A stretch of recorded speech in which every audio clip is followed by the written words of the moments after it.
Did you know that the retirement check millions of Americans depend on every single month could be slashed, not because of anything you did wrong, but because of decisions being made thousands of miles away in Washington and overseas? Right now, as you're watching this, a war is quietly reshaping the financial future of every Social Security recipient in this country. If you're 55 or older, what happens in the next few years directly affects your retirement, your groceries, your doctor visits, your entire way of life. So stay with me, because this is one video you absolutely cannot afford to miss.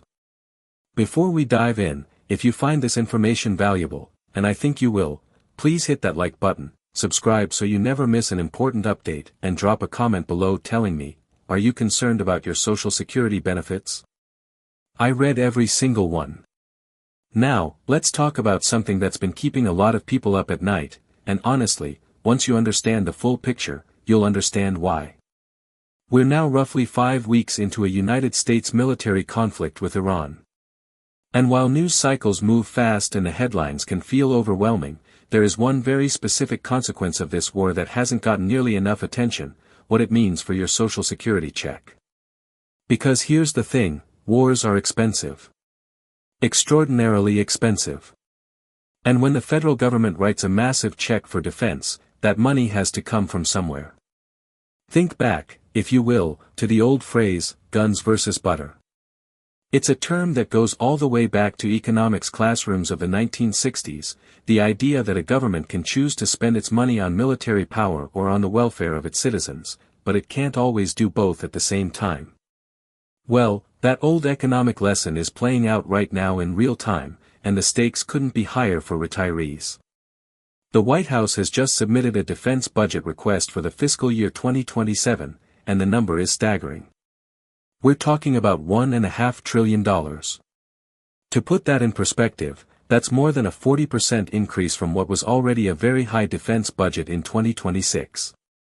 In addition to that, an emergency request of $200 billion has been made specifically to fund the ongoing conflict with Iran, a separate pot of money, on top of everything else.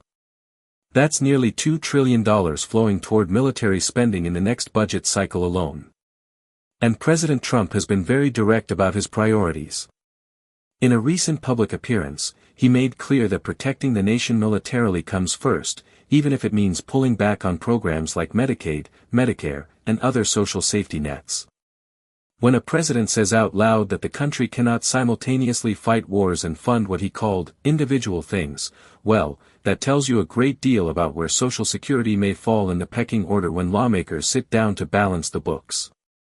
Now, you might be thinking, but Social Security is separate, it's funded by payroll taxes, not the general budget. And you're right, technically, it operates on its own trust fund. But here's where it gets complicated, and this is the part one really want you to understand. The national debt has now reached $39 trillion. When the government borrows massive amounts of money to pay for wars and emergency defense spending, it adds to that debt. And a government drowning in debt has less and less capacity to shore up programs like Social Security when they start running short. It's like a family that has been taking out loans for years. The bigger the loan payments get, the harder it is to also cover the groceries and the electric bill. And here is the hard truth about Social Security's finances: they were already in trouble before any of this happened. The Congressional Budget Office, that's the nonpartisan group that crunches the numbers for Congress, has now projected that the Social Security Trust Fund could be completely exhausted by the year 2032. That's only 6 years away. And because of the inflationary pressure from the Iran conflict and some recent changes in legislation, that estimate has actually been pushed forward by a full year from where it was just recently. What happens when the trust fund runs dry? This is the question I want you to sit with for a moment, because the answer matters enormously. Under current law, when the trust fund hits zero, Social Security cannot borrow money or dip into general revenues to keep paying full benefits. It can only pay out what it collects in payroll taxes at that moment. And the math works out to a cut of somewhere between 24 and 28% across the board, automatically, without Congress having to vote on it. That's the law as it stands today. Let me make that real for you.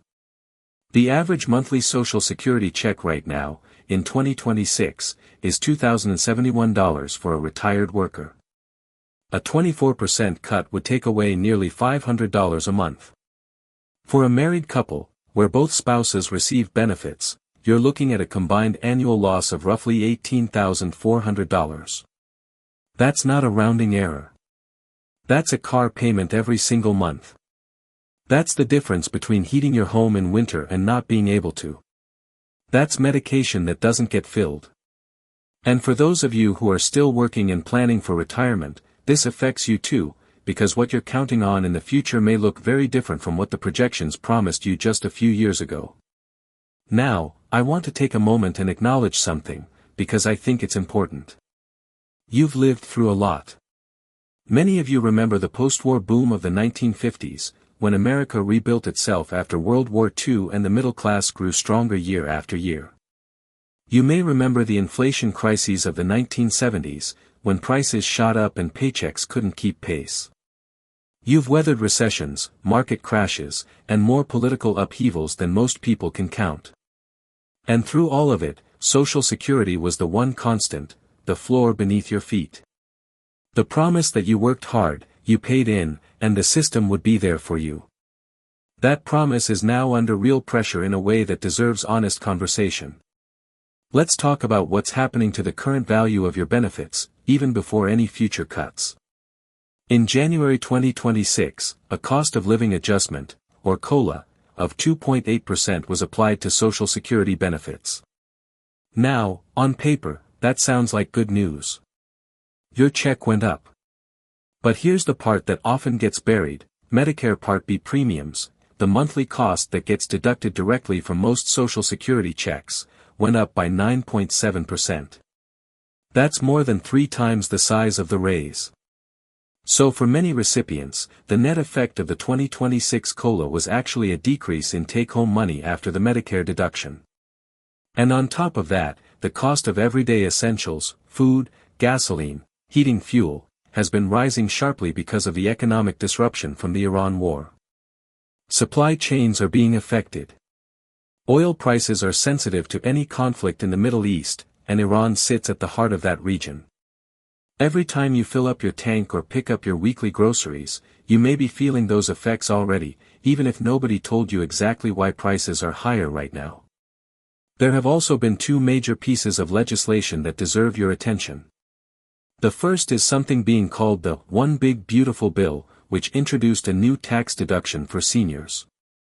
Now, a tax break sounds nice, and for some people it is, but the way this particular deduction was structured, it actually reduces the federal revenue that flows into the Social Security trust funds. In other words, less money coming in, at a time when the trust fund is already under strain. It's a bit like giving someone a small gift while quietly taking a larger amount out of their savings account. The second bill is the Social Security Fairness Act, which expanded benefits for certain groups of recipients who had previously received reduced amounts, including some public employees like teachers and firefighters. That's genuinely good news for the people it helps. But it also increased the financial demands on the program's reserves right now, at a moment when those reserves are under stress.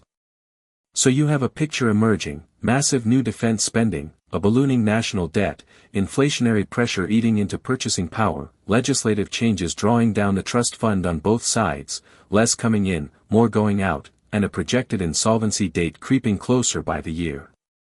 For those of you who haven't yet claimed Social Security, there is one number that matters enormously right now: your full retirement age, or FRA. For anyone born in 1960 or later, that age is 67. If you claim before 67, your benefits are permanently reduced. If you wait until 70, your benefits are significantly higher. In times of financial uncertainty like this, the timing of when you claim could make a profound difference in your long-term financial security. On the more reassuring side, it's worth knowing that the maximum Social Security benefit for someone retiring at full retirement age in 2026 is $4,152 per month. And the payroll tax cap, the income ceiling above which higher earners stop paying Social Security taxes, has been raised to $184,500.